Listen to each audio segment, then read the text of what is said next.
Bonsoir mesdames et messieurs, bonsoir chers sportifs, bonsoir tout le monde en vos grades et qualités, bonsoir aux représentants du conseiller régional, monsieur Camille Elisabeth, président de la conférence régionale des sports, maire de Pointe-Noire et élu au sport à la région. Bonsoir aux représentants du conseil départemental, bonsoir à tous les sportifs, bonsoir aux représentants de la Dragesse, bonsoir à la dame qui nous invite aujourd'hui avec toutes ses équipes, madame la directrice du CREPS, qui m'a fait l'honneur de me demander une tâche dont je serai humblement votre animatrice ce soir pour cette belle conférence dont le thème est la dimension mentale et la performance. Donc on aura 4 plateaux avec de prestigieux représentants, sportifs, non sportifs, mais en tout cas, ce qui nous rassemble aujourd'hui, c'est quand même la dimension sportive de ce qu'est la dimension mentale et surtout les valeurs que représente le sport. Donc, sans plus tarder, alors moi-même, c'est un exercice où la dimension mentale et la performance est aussi importante que ce qui va arriver après. Donc, je vous demande d'accueillir madame Chantal Cusset-Guédu, directrice du CREPS des Antilles-Guyane, et on l'applaudit bien fort.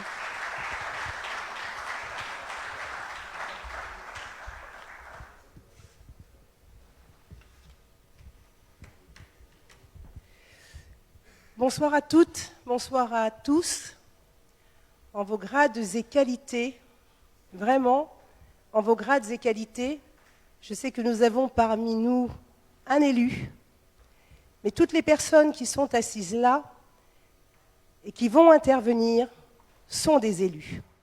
Je tiens à le dire, élus de je ne sais pas qui, quoi, mais des élus, parce que vous allez apporter, grâce à vos témoignages, des regards croisés. J'avais l'intention de lire tout ça, je ne vais pas le lire. Alors ça, c'est fait. Hop. Je ne sais pas lire.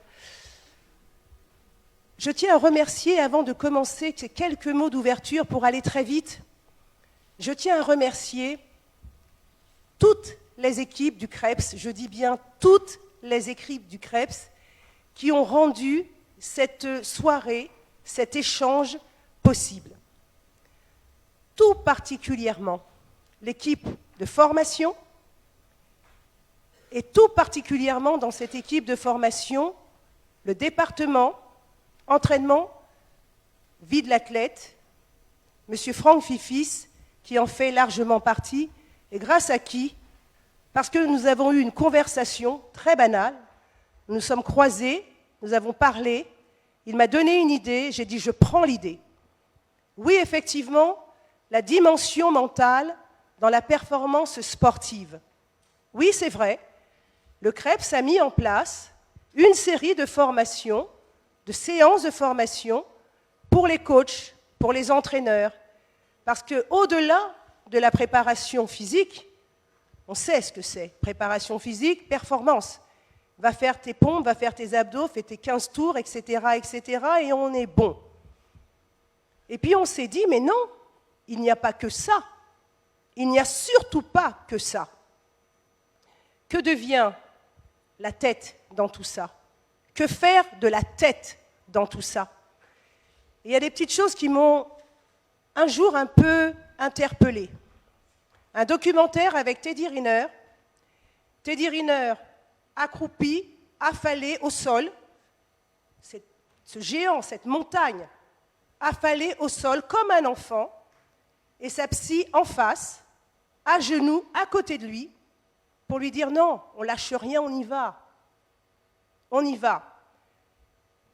Une autre lecture, un article, je ne me rappelle plus quelle était cette championne olympique de l'époque, toute jeune, puisqu'on en parle peu, on en parle depuis peu de temps, qui disait mais moi j'ai gagné, j'ai eu tout, j'ai eu les feux d'artifice, j'ai eu la gloire, j'ai eu le bonheur. C'était pour ce moment-là que je me battais. Et après, tout est retombé, je me suis retrouvée toute seule, j'ai rien compris. Et j'ai eu ce passage à vide. Oui, ce passage à vide, après la gloire, après les paillettes, après les feux d'artifice. Que faire pour repartir? Et à travers cette conversation qu'on a eue avec Franck Fifis, On s'est dit, mais et les autres? Comment font-ils? Comment font-ils? Peut-être qu'ils peuvent nous apporter, avec ces regards croisés, peut-être qu'ils peuvent nous apporter aussi leur vision. Comment ils s'y prennent pour préparer l'événement, la performance? La performance dans vos métiers respectifs, comédienne, Laurent Joseph, pilote, Patrick Moutou, bon, sportif, Monsieur Angloma, je dis bien Monsieur de Angloma. Corinne, comment? Mais oui, bien sûr, comment on fait pour traverser tout ça? Patrick, comment tu fais quand tu vois tout ça arriver devant toi, catastrophe? Comment on fait? Guillaume, oulala, l'université, comment dire? Enfin bref, tous en vos grades et qualités, comment vous faites? Tous, autant que nous sommes, comment faisons-nous? Et c'est à travers ces regards croisés sur ces différents plateaux que vous allez entendre, échanger, se présenter, échanger avec eux, animés par, merci beaucoup Katie, directrice de l'UNSS. Je tiens vraiment à te remercier pour avoir fait ce geste de nous aider ce soir. C'est à travers ces regards croisés que nous allons partir ce soir avec quelque chose de plus dans la tête. Je vous remercie beaucoup. Passez une très, très, très belle soirée. J'ai oublié de présenter, bien évidemment, alors là, respect de chez respect, respect de chez respect. C'est mon parrain, hein, Romuald Raboteur, para-judo. C'est mon parrain, c'est le parrain de mon passage au Krebs. Et puis Cédric Nanquin, capitaine de l'équipe de France, du fauteuil, du rugby en fauteuil, fauteuil rugby. Sacré morceau, hein, Cédric Nanquin. On vous a vu depuis 2 jours. Vous portez notre respect, vraiment, qui est donc là aussi pour apporter son témoignage. Je vous souhaite une très, très, très, très belle soirée avec beaucoup d'échanges. Merci à vous d'être là.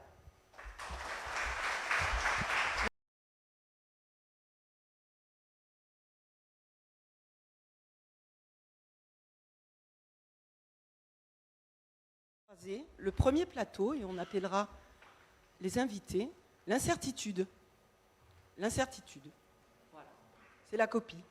Donc j'appelle Monsieur Patrick Portekop.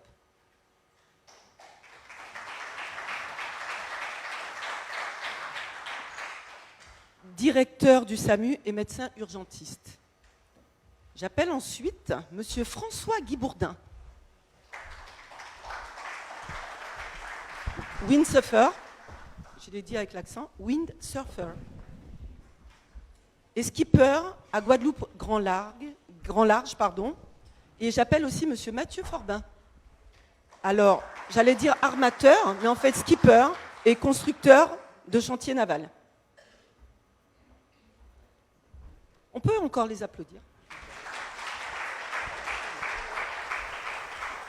Donc, Monsieur Portekop, vous aurez l'honneur, la joie et le plaisir de répondre à la première question. L'incertitude, donc, le thème. Au regard de la période sanitaire Covid, comment avez-vous vécu et géré l'incertitude? Merci, Katie, de me permettre de m'exprimer sur cette thématique. Effectivement, ce fut une période difficile, comme vous pouvez l'imaginer. On était réellement dans l'incertitude scientifique. Nous voilà confrontés donc à un ennemi qu'on ne connaissait pas trop bien, même si on connaissait sa famille, quelques éléments liés aux épidémies précédentes qui permettaient quand même de dire quelques éléments en termes scientifiques pour commencer à préparer la riposte. Mais sur le plan organisationnel, pour nous, petits territoires français dans la Caraïbe, il nous apparaissait important de commencer à communiquer avec nos professionnels, les préparer, puisque bon, moi je suis un adepte de Léonard de Vinci qui disait ne pas se préparer, c'est déjà gémir. Donc l'anticipation, c'est indispensable pour faire face à l'incertitude. Déjà essayer de prévoir ce qui peut vous arriver. Et notre formation, c'est justement cela. Alors avec toute notre background scientifique et nos connaissances des plans, puisque nous sommes dans un pays où on a la chance d'en avoir, ben, nous avons essayé d'organiser un système pour les les premières vagues. Mais évidemment, on n'avait pas toutes les réponses. Donc il faut avoir l'humilité, la capacité d'observer, même en anticipant, de rester en contact, avoir une communication qui prend en compte aussi les retours du terrain et qui permet d'être en phase avec le phénomène, la réalité. Sur le plan personnel, je me suis retrouvé dans une situation où, en fait, comme si j'avais été préparé, et maintenant c'était à moi de jouer. Parce que mes fonctions font qu'on s'entraîne, on fait des exercices, on a des occasions de lire des retours d'expérience sur ce que sont les pandémies, mais c'est vrai que depuis très longtemps, l'humanité n'avait pas été confrontée à ce genre de situation. Et quand on doit réfléchir à l'impact de ces phénomènes sur des petits territoires comme les nôtres, ça fait un peu peur. Donc du coup, face à cette incertitude, il faut mettre en place, il faut préparer ses équipes, il faut prendre des initiatives. Et en tant que manager, en tant que responsable de service, mais c'est le minimum qu'on attend de vous. Et répondre aux questions, même si les gens pensent qu'on n'a pas les réponses, en fait, elles viennent assez rapidement, parce que cette fois-ci, ça a été assez rapide sur le plan scientifique. Toute la recherche s'est concentrée sur cette affaire-là, et on a eu, heureusement, pendant qu'on avançait, les réponses aux questions qu'on se posait. Il n'empêche que pour affronter à la fois la rumeur populaire, en même temps les demandes de renseignements de la presse, les patients dont on voyait l'état se dégrader de façon considérable, et puis surtout avec les différentes vagues successives, la conviction qu'on avait, c'était de faire pour être le plus efficace possible, le plus simple possible, qu'il puisse être compris par tous.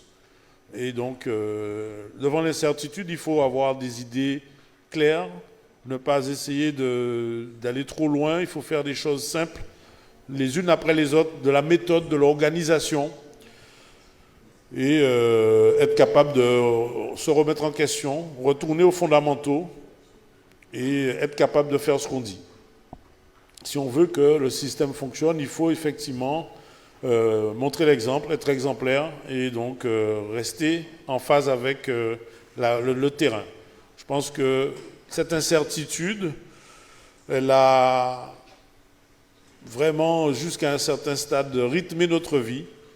Et quand on se replonge en arrière avec tout ce que tous nous avons pensé devoir faire pour lutter contre cet ennemi, entre les courses qu'il fallait désinfecter, les nouvelles recommandations, mais qui n'étaient pas si nouvelles que ça, vis-à-vis de l'hygiène qu'il fallait renforcer.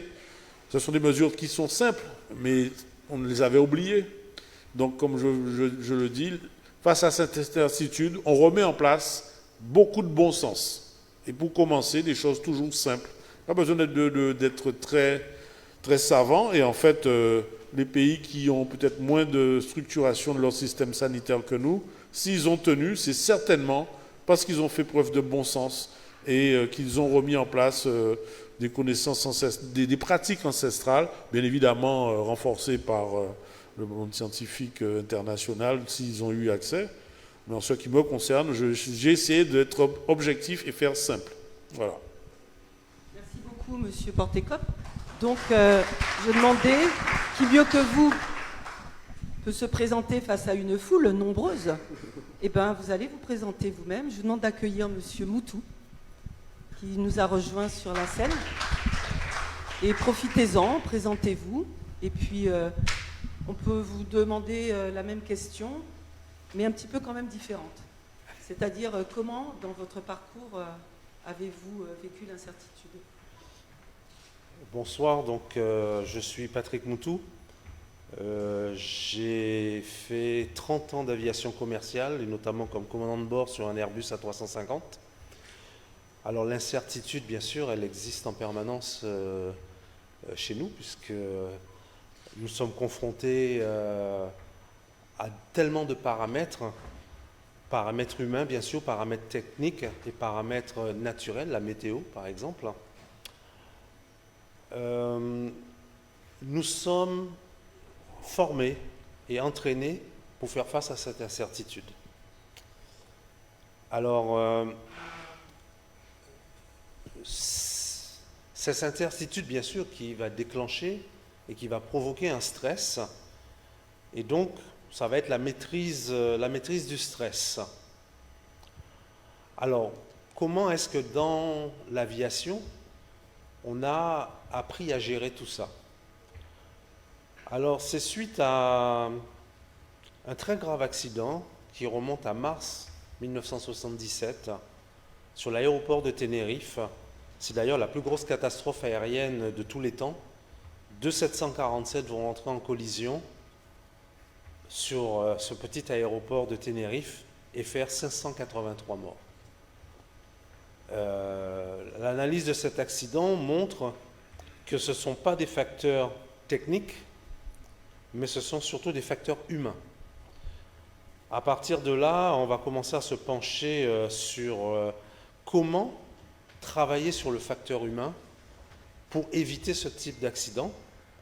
Parce que, évidemment, quand on parle de facteur humain, la première chose qui vient en premier lieu, c'est le stress. L'accident de Tenerife, c'est le résultat de comportements humains. Ce comportement humain qui découle d'un stress. Alors, je ne suis pas du milieu médical, donc je ne vais pas expliquer, je dirais, le stress sur sa manière physiologique. Je pense que M. Portekop sera plus à l'aise que moi pour expliquer ça. Mais ma façon à moi de parler du stress et de l'illustrer, je dirais que c'est comme si vous étiez en train de jongler avec des casseroles et des chats en même temps, que vous êtes debout sur un ballon de plage et qu'en même temps, il y a un concert de klaxons de Titan de fin de saison de récolte sucrière. Et là, effectivement, moi, c'est comme ça que j'illustre le stress. Et je pense que vous voyez un petit peu ce que ça peut provoquer chez vous si vous êtes dans cette situation. Chez nous, dans l'aérien, on a donc développé ce qu'on a appelé le CRM, qui veut dire le Crew Resource Management. C'est un mot anglais pour dire la façon dont on va manager ses propres ressources humaines face aux événements, face à l'incertitude dont vous parlez. Lorsqu'un individu est face à quelque chose d'inattendu, automatiquement, le stress se présente. C'est quelque chose qui est inconnu pour lui, il ne sait pas, il n'a pas la solution, il va falloir qu'il trouve la solution, et donc là, il se met en stress. S'il connaît la solution, c'est-à-dire qu'il va aller chercher dans ses connaissances cognitives, voilà, il va trouver, le stress va être moindre, mais s'il n'a pas la solution, il va falloir qu'il la trouve, il va falloir qu'il l'invente. Et ça m'amène tout de suite à faire le rapprochement avec les sportifs. C'est que souvent dans notre société, on confond performance et compétence. La compétence, c'est ce qu'on a acquis sur le plan technique.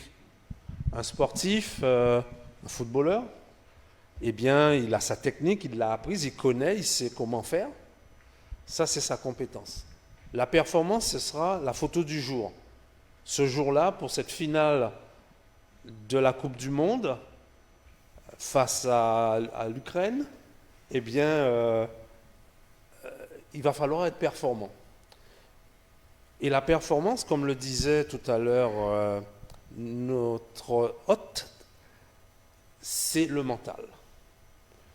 Et en fait, c'est à ce moment-là que tout se joue. Parce que si on est préparé, tout à l'heure j'ai entendu M. Portekop le dire, c'est de l'anticipation, c'est-à-dire on s'est préparé à quelque chose, on se les répétait mentalement, eh bien, on n'est plus dans l'inconnu. On n'est plus dans l'incertitude. Quand l'événement arrive, eh bien, on fait face. Alors, je vais vous prendre un exemple qui est en rapport avec mon métier. Vous savez, quand vous devez faire décoller un avion de 300 tonnes avec 420 passagers à bord, l'erreur n'est pas possible. Et donc, on doit envisager toutes sortes de choses. Et donc, juste avant de mettre les gaz et de lâcher les freins, l'équipage fait ce qu'on appelle un briefing de panne. C'est-à-dire qu'on va mentalement se répéter que si en cas de panne, à partir de telle vitesse, qu'est-ce qu'on va faire? Si la panne survient, voilà la trajectoire qu'on va prendre, voilà les actions que nous allons faire. Voilà les actions que nous allons faire. Alors, bon, par exemple, Pointe-à-Pitre, c'est bien dégagé, mais prenons Fort-de-France où il y a la montagne en face, ou Saint-Martin, eh bien, il ne s'agit pas de commencer à chercher à résoudre la panne alors que l'avion va directement dans la montagne. Donc, il faut savoir et être très mentalement préparé à la trajectoire. Donc, c'est une anticipation, effectivement, mentale, et une anticipation qui va faire qu'on va avoir les bons gestes et qu'on ne va pas se laisser surprendre et que le minimum de stress qu'on va avoir, ça va être un stress dit positif. C'est ce qu'on appelle aussi l'eustress. Ce stress-là fait monter la cortisone et l'adrénaline et nous augmente la concentration, augmente la force physique également, et ce qui fait que jusqu'à ce moment-là, c'est un bon stress. Donc on peut dire, M. Moutou, que l'incertitude peut faire perdre ses moyens. L'incertitude peut faire ses moyens si on n'est pas préparé. D'accord. Voilà, il faut être préparé. Donc vous savez, il y a le maître du temps, et comme on a 4 plateaux, donc je vais après les airs, non, après la terre, les airs, donc l'autre élément qui est quand même fondamental, c'est celui de l'eau. Donc Monsieur Guy Bourdin et ensuite Monsieur Forbin, Mathieu. À vous. Bien, bonsoir à tout le monde. Déjà, merci, je vous remercie de m'avoir invité sur ce plateau. Peut-être pas mal de gens parmi vous ne me connaissent pas très bien parce que je fais partie du monde de la voile et de la mer.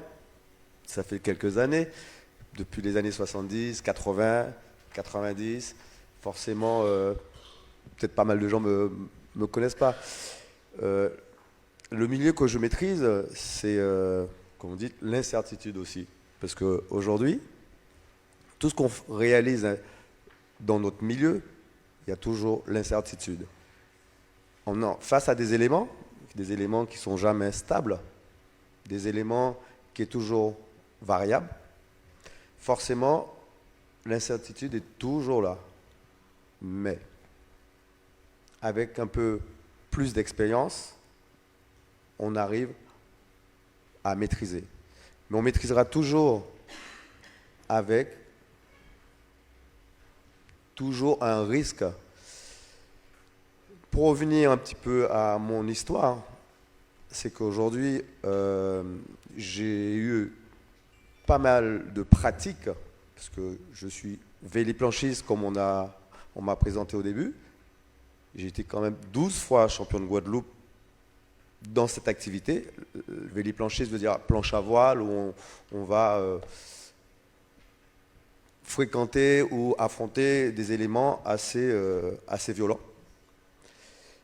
Après ça, je me suis redirigé vers le sport d'équipe, qui est la voile, où là aujourd'hui on est dans des activités en groupe. Forcément, il y a un travail qui est différent, où on découvre son équipe, ses adversaires, et le doute s'installe aussi dans ces genres de pratiques.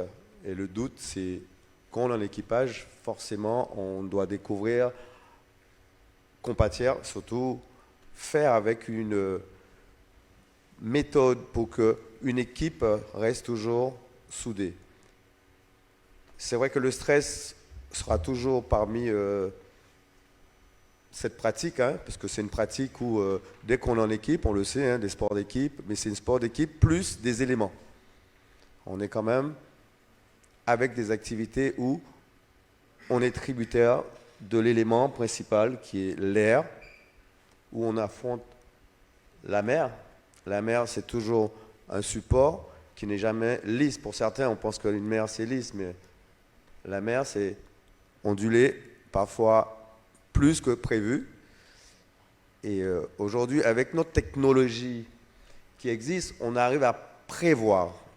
On arrive à se dire, bon, ça peut être telle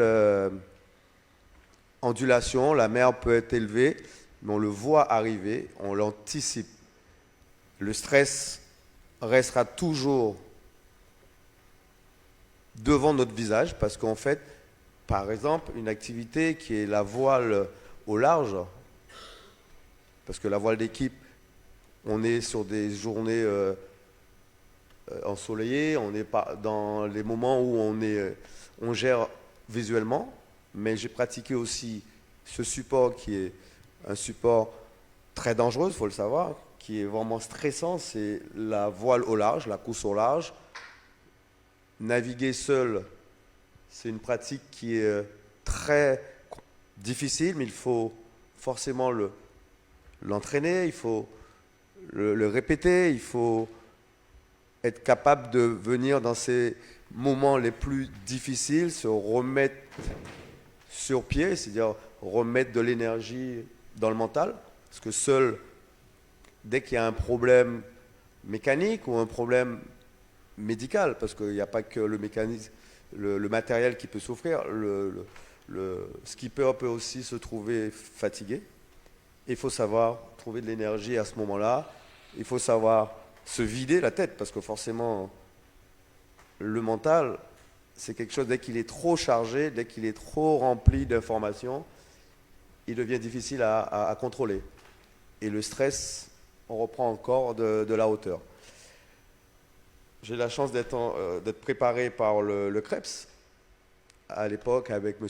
Fifis, que je remercie parce que ça nous a servi beaucoup. Il y avait la pratique sportive, il y avait le physique, il y avait le mental, nourriture, il faut savoir aussi se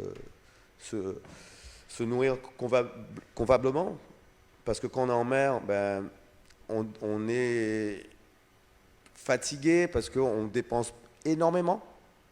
On est vraiment pris par les éléments et on voit beaucoup, dès que les marins finissent une transat, on voit tout de suite le corps a changé, le visage a changé. Forcément, on a des aliments qui sont appropriés, mais on se prépare avant de prendre la mer avec ces aliments qui agissent beaucoup sur notre physique.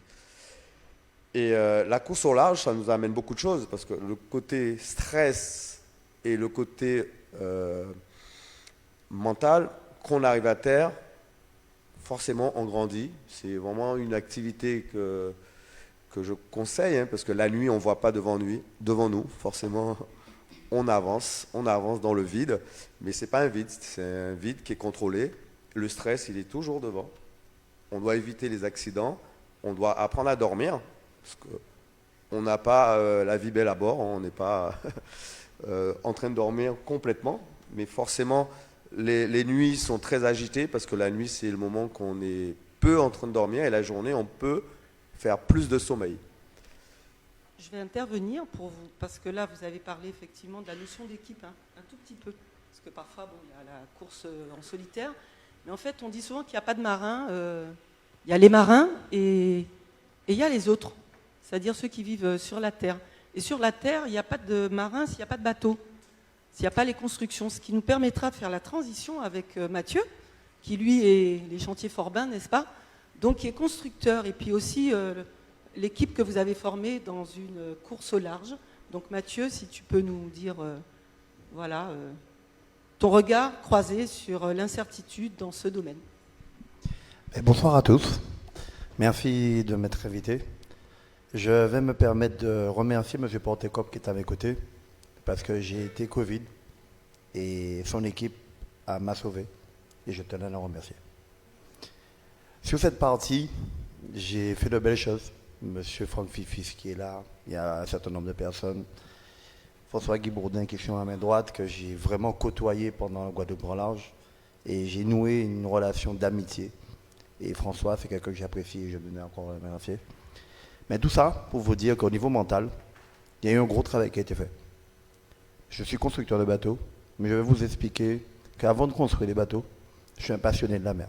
Passionné, levé dans la famille, 4e génération, passionné. Mais c'est des acteurs manuels. On ne développait pas encore le mental parce qu'on n'y était pas encore. Mais l'homme que vous voyez, je sors d'une traversée de l'Atlantique et je suis brûlé au 3e degré. 60% de mon corps. Par des flammes, mais on ne va pas s'étaler sur ça. Mais au niveau mental, je suis brûlé, encore au CHU. Et je me dis, je me suis battu entre arrêt cardiaque, arrêt respiratoire pendant 3 heures. Et quand je me suis réveillé après 5 heures, je me suis regardé, j'ai dit merci mon Dieu. 2 heures après, j'ai dit, vous savez une chose, je me suis parlé à moi-même. Dans 2 mois, je ne veux pas me voir comme ça. Je me suis parlé à moi-même. Mes amis m'ont accompagné. Je me suis rentré dans une bulle. Mais c'était pour vous dire qu'au niveau mental, le 13 septembre, brûlé au 3e degré, j'arrive à Paris le 12 décembre. Les professeurs qui me voient, qui me disent, Monsieur Forbin, vous faites quoi là? Vous n'êtes pas au service. On est dans les grands brûlés, vous n'êtes pas grand brûlé. Et j'ai vu des professeurs, j'ai vu des hommes, et ils m'ont dit, on ne comprend pas. Vous avez pu régénérer cette peau qui était brûlée. Et c'était au niveau mental. Lorsque vous construisez un bateau, la part d'incertitude, parce que le bateau a après un propriétaire, donc C'est là qu'on va arriver. la partie nous intéresse sur Mais je cette vais vous le dire. dimension. Je vais vous le dire, parce qu'au niveau mental, ces derniers temps, depuis le Covid, on fabrique des nouveaux bateaux. Et il y a un moment, je me suis rentré dans les retranchements et j'ai décidé de fabriquer une nouvelle gamme de bateaux. Et cette incertitude, comme à côté, monsieur le commandant de bord, j'ai décidé qu'il fallait changer ces bateaux avec les normes, tout ce qui était normes, les mises en sécurité des personnes. Et je suis rentré dans cette bulle d'incertitude. Et j'ai décidé de prendre les normes. Et j'ai fabriqué une nouvelle gamme de bateaux qui a pris le jour il n'y a même pas 2 mois. Mais ça fait 4 ans que je travaille dessus. 4 ans que j'ai décidé que j'allais sortir une nouvelle gamme parce qu'il fallait changer le nautisme. Et le nautisme aujourd'hui est en train d'évoluer. Mais tout ça, ça a été force mentale. Il y a eu les bras physiques, oui, au chantier pour le fabriquer. Mais pendant 4 ans, tout le monde te dit, Mathieu, tu vas dans le mur. Mathieu, ce que tu fais, ça ne va pas aboutir. Mathieu, où tu vas? Et au niveau mental, c'est là que Franck, tu vois, Franck, quand je te vois avec le paddle, tu avais toutes les sorties qu'on a pu faire avec les canoës et kayaks, et repousser cette limite. Tu seras capable. Et Madame la directrice tout à l'heure, vous avez dit une très belle chose et j'ai eu beaucoup d'émotions sur ça. On est capable quand on est préparé. Et là, je dis que depuis toutes ces épreuves que j'ai vécues depuis quelques années, merci à tout le monde. Parce que tout le monde m'a pu me donner un petit peu de chacun. Et j'ai repoussé les limites. Et aujourd'hui, le nautisme est en train d'évoluer. Nous sommes là en train de parler mental, mais nous avons tous nos activités respectives. Et le mental est impressionnant. Et cette démarche qu'on a pu faire avec le CREPS, magique. Aujourd'hui, on en parle, mais il y a quelques temps, quand on a pu le faire il y a 8 ans, tout le monde disait, mais qu'est-ce que vous allez faire là? Vous allez perdre votre temps. Et aujourd'hui, bravo, je vous donne des exemples. Je vous le dis, cette force mentale est présente et il faut la développer parce qu'on en a besoin.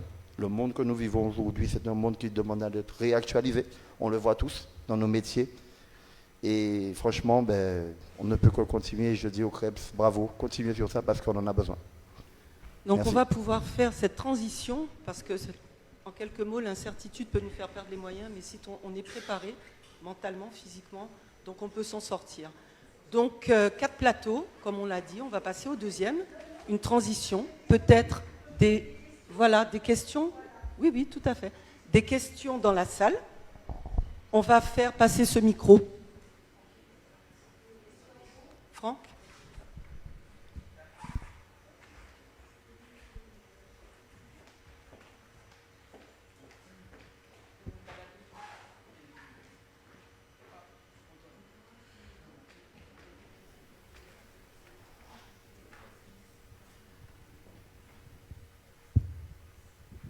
Bonsoir. Une question au commandant Moutou. Tout à l'heure, vous avez parlé de CRM J'ai eu l'occasion de travailler avec quelques pilotes de chez vous, et effectivement, on est au cœur du sujet. Est-ce que vous pourriez nous expliquer un petit peu plus ce qu'il en est, avec le souffle, etc., etc. Merci beaucoup. Si j'ai bien compris votre question, vous voulez que je développe un petit peu cette notion de CRM, c'est ça? C'est le cœur du sujet, je crois. Oui, ça. Alors, le CRM se base sur 4 principes. C'est une méthode qui a été effectivement appliquée et développée dans l'aérien, mais qui aujourd'hui s'applique bien sûr au médical, s'applique maintenant au nucléaire également. Et je pense que ça va maintenant s'appliquer à beaucoup de métiers dits à haut risque. Alors, le CRM se base sur 4 grands principes qui sont la formation de la gestion des ressources, se connaître et connaître nos propres ressources en tant que, je dirais, physiologique déjà, comment on fonctionne. Ensuite, le deuxième point, ça va être ce qu'on va appeler la communication efficace, la façon de se parler dans une équipe. Et ça, c'est très important, parce que généralement, dans une équipe, il y a celui qui va prendre le leadership et que tous les autres vont s'écraser par rapport à lui et il peut les entraîner vers le mur. Et alors que, généralement, parfois, il y en a un qui ne parle pas beaucoup, mais qui a peut-être la meilleure idée. Et donc, le CRM va faire en sorte de développer un système de communication entre équipes. C'est comme pour le sportif et son entraîneur et son coach, pareil. S'il n'y a pas une façon de s'adresser, que l'autre a une aura tellement forte qu'on n'ose pas lui dire quelque chose, alors que parfois on se met on se sent mal à l'aise et on vit un mal-être. Donc la communication. En troisième lieu, on l'a évoqué tout à l'heure, c'est ce qu'on appelle la prise de décision en amont, pour tout simplement dire l'anticipation, la préparation mentale, l'anticipation. Et le quatrième point, c'est ce qu'on appellera la gestion des conflits. Comment, pareil, quels sont les mots à employer pour gérer les conflits? Alors je vais prendre un tout petit exemple là-dessus. Il y a un mot que nous employons mais régulièrement, et que si nous arrêtions de l'employer, on arrêterait des conflits, c'est le mot « je ne suis pas d'accord ». Quand on dit à quelqu'un « je ne suis pas d'accord », il le prend généralement comme une agression. Et là, on coupe la communication. Et on ne peut plus, voilà, et on génère forcément une tension. Et qui dit tension, on génère du stress. Et quand on génère du stress, eh bien, la prise de décision, elle est faussée forcément. Donc, voilà sur ces 4 axes que se joue justement ce CRM, ce Crew Resource Management. Alors, pour l'instant, on n'a pas encore trouvé le bon mot en français. On parle simplement en français, on dit facteur humain. Mais c'est vrai que ça ne résonne pas de la même façon que le management des ressources en équipe. Voilà. Monsieur Montout, nous sommes tout à fait d'accord avec vous. Et c'est pour ça que nous allons prendre une deuxième question. Dans la salle, une deuxième question. Il me semblait avoir vu un bras se lever, mais finalement non. Si. Ah, très bien. Bonsoir à tous. Docteur Portekop, j'aimerais que tu nous parles de l'incertitude du diagnostic dans ton activité professionnelle.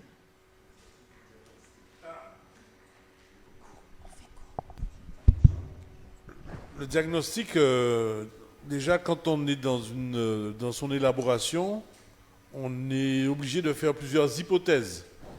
Et on sélectionne ces hypothèses par rapport à l'expérience que nous avons dans notre métier, de la réalité de la pathologie présentée par le patient. Et on s'aide bien évidemment d'examens complémentaires. Et puis souvent, on a aussi au fil du temps, je ne dirais pas une intuition, mais enfin on développe des facultés qui nous permettent d'arriver à comprendre les choses autrement qu'en faisant de façon très scolaire, parce que tout simplement on a créé des raccourcis dans notre cerveau et c'est bien maintenant comme ça qu'on arrive au téléphone en régulation quasiment à voir au travers du téléphone certaines choses et mettre déjà des diagnostics alors qu'on n'a pas le patient en face de soi. Mais c'est un métier, ça s'apprend, ça se développe, ça se fabrique. Et effectivement, l'incertitude, mais on peut se tromper. Ce n'est pas, même si nous faisons de la médecine, il y a quand même des possibilités d'erreur, mais il faut se remettre en question et chercher à les minimiser. Ça existe. C'est possible. Voilà. Nous vous remercions, Monsieur Portekop. De ce fait, nous allons passer au deuxième plateau. On applaudit bien fort ces personnes. Merci. Alors.